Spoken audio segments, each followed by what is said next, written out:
All right, hello everyone. Here we are back for hole number 4. Just going to switch my bag up, make sure that you have your accurate clubs for this hole. We're going to be, working on positioning for this, getting it, out into the center of the fairway for this hole, and hopefully past the trees or near past the trees. So the definitely long ball will be favored here. So fortunately, they did give us a tailwind, which is yet another reason that, they're really putting out a fair setup. Even if you had a POC 2, for instance, you could still find a way to get this ball down there far enough to compete with the guys with a POC 7, for instance. Really, the only difference with me is, I'll be able to play it less aggressive. I won't need to go full overpower here. In terms of a ring play, I'm going to go right around maybe 9 or 10 here. A little bit of curl and just a little bit of power.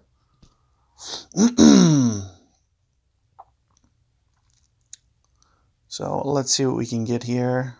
Lands relatively centered and, plenty of distance. I can add more power. I can take off. I don't even need to hit it this far. I was just kind of doing it to get it past the trees. And, it is going to be, definitely favorable to be up there, but also not necessary as well. Now, the one thing that I do want to kind of note about the approach here is you will have a little bit of an uphill second shot.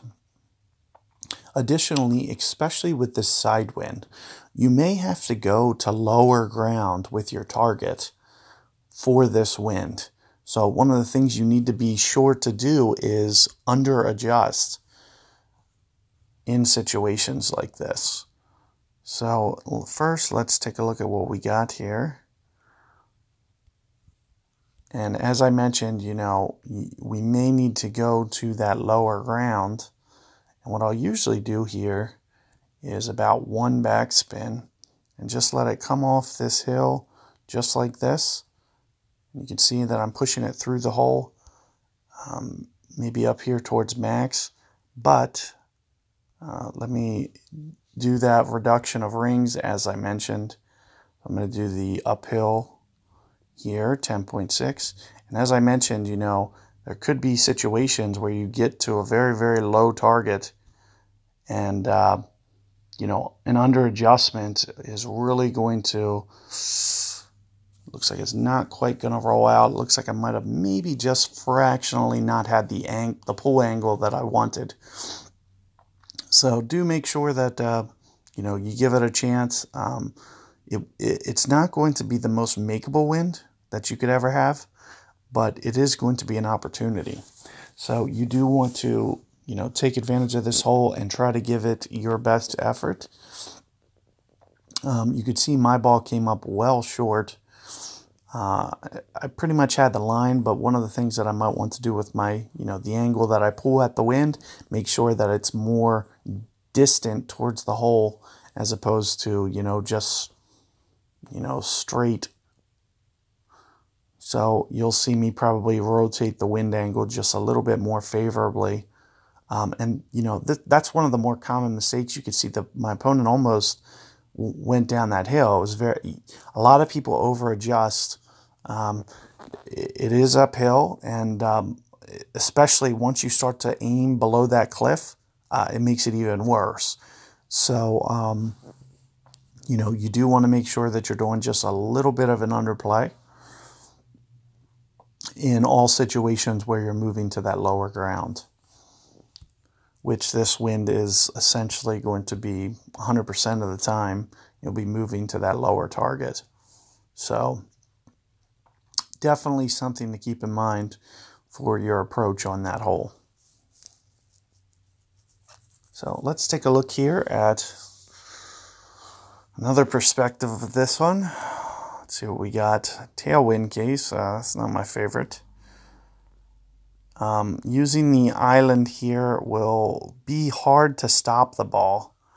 So it may be something where, you know, I'm just going to try to do this, maybe even with a little bit of backspin in this situation.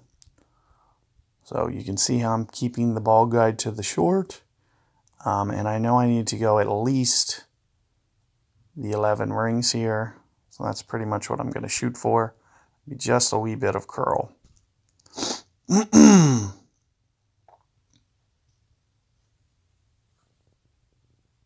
It looks like it's running out pretty good, but just a little bit short. As I mentioned, if you go for that island hop with anything less than, say, a guardian, in a tailwind situation, it's going to be very, very challenging for my opponent to stop this one and hit the island. It may not be impossible, but it is going to require landing. You can see where my opponent's aiming. It's going to need to land right on that very front. And with as much, you know, wind as my opponent here is playing, it's not enough adjustment. You'd have to get very, very aggressive. So this is going to land much more towards the center or top half, and you just can't stop the ball. So that's one of the reasons that you see me just going off to the side in that situation.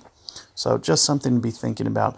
But you can also play your opponent, you know, wherever your opponent is. If he made a mistake, you know, maybe that's the correct route, depending on, you know, where the ball is. So just something to also consider. But good luck with that fourth hole, guys, and I'll catch you guys on hole 5 coming up.